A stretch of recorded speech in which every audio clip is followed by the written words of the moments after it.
Hello everyone. यहाँ budget पेश होने के साथ ही बहुत ही अच्छी न्यूज़ आई है। वित्त मंत्री निर्मला सीतारमण जी के द्वारा महिलाओं के स्वास्थ्य के लिए एक बहुत ही बड़ी घोषणा की गई है कि अब से 9 से 14 वर्ष तक की बच्चियों को मुफ्त में सर्वाइकल कैंसर का टीकाकरण किया जाएगा। और देखा जाए तो 15 वर्ष से ऊपर की कम से कम 51 करोड़ महिलाओं को इस डिसीज़ का होने का खतरा है। और वर्तमान आंकड़ों के अनुसार 1 से 1.5 लाख महिलाएं सालाना इस बीमारी से ग्रसित होती हैं, जिनमें से 60 से 70 हज़ार महिलाओं की इस बीमारी की वजह से मृत्यु हो जाती है। तो जानते हैं सर्वाइकल कैंसर क्या होता है। यह एक वायरल डिसीज़ होती है जो कि ह्यूमन पेपिलोमा वायरस या HPV वायरस की वजह से होती है। और इसमें सर्विक्स में कोशिकाएं अनियंत्रित होकर वृद्धि करने लगती हैं। अब सर्विक्स क्या होता है? यह गर्भाशय का मुख कहलाता है, जो कि हमारी वेजाइना से गर्भाशय के बीच की कड़ी होता है। अगर हम देखें तो हमारा मुंह अगर हम गर्भाशय माने तो हमारी गर्दन सर्विक्स कहलाएगी। अब हम बात करते हैं इसके कारणों की। तो इसमें मुख्य कारण ये होता है कि अगर आप असुरक्षित इंटरकोर्स कर रहे हैं, उस वजह से ये हो सकता है। मल्टीपल पर्सन्स के साथ आप इंटरकोर्स कर रहे हैं, वो भी एक रीज़न है। और अगर आप बहुत ज़्यादा बच्चे पैदा कर रहे हैं, ये इसकी वजह से भी होता है।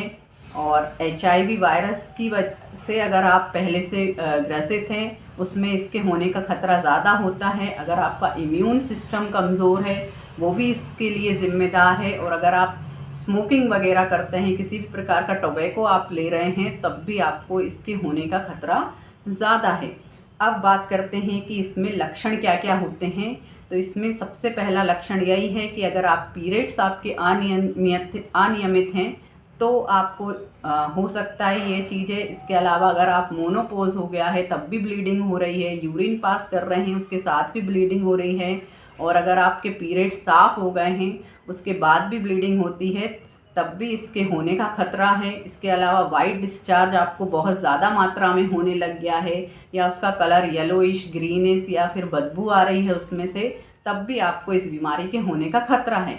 या फिर इसके अलावा अगर आपको पेल्विक एरिया में दर्द रहने लग गया है हमेशा ही, या कमर या पीठ दर्द में हमेशा दर्द रहने लग गया है, तब भी आपको डॉक्टर को दिखाने की ज़रूरत है।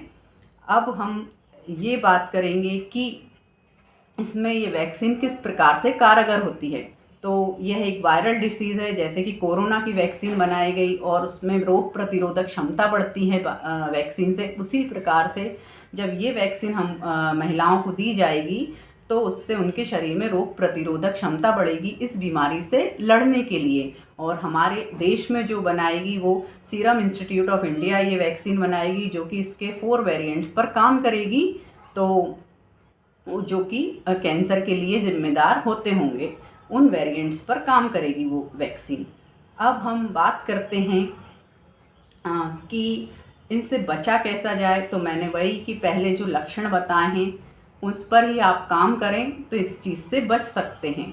अब अगर आपको ये सब लक्षण देखने को मिल रहे हैं तो क्या किया जाए। तो इसके लिए आप डॉक्टर के पास जाएंगे, वो आपके कुछ टेस्ट करेगी, जिसे स्क्रीनिंग टेस्ट बोलते हैं, जिसमें पैप स्क्रीनिंग किया जाएगा और देखा जाएगा कि कहीं आपको ये वायरस आपकी बॉडी में मौजूद तो नहीं है। और अगर ऐसा होता है तो उसके बाद की स्टेप बायोप्सी होती है, और अदर ट्रीटमेंट जो कि अलग कैंसर में होते हैं वैसे ही इसमें किए जाएंगे। हो सकता है डॉक्टर आपका गर्भाशय निकाल दे और उसके बाद आपको कीमोथेरेपी, रेडिएशन थेरेपी वगैरह चलाए, तो यही इसका इलाज होता है।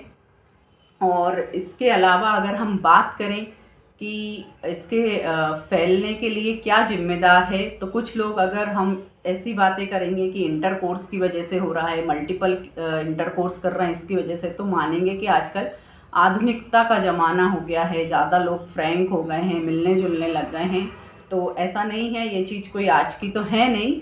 मुझे ऐसा पर्सनली लगता है कि अज्ञानता इसका बहुत बड़ा कारण है। लोगों को पता ही नहीं होता है कि ये क्या डिसीज़ है, क्या नहीं है, किस वजह से हो रही है, तो इसलिए भी ये फैलता है। आप खुद ही अगर 10 महिलाओं से जाकर पूछेंगे कि सर्वाइकल कैंसर क्या है, इसके होने के लक्षण क्या क्या हैं, क्यों हो रहा है, तो वो लोग शायद ना बता पाएँ। तो अज्ञानता इसका मेन रीज़न है।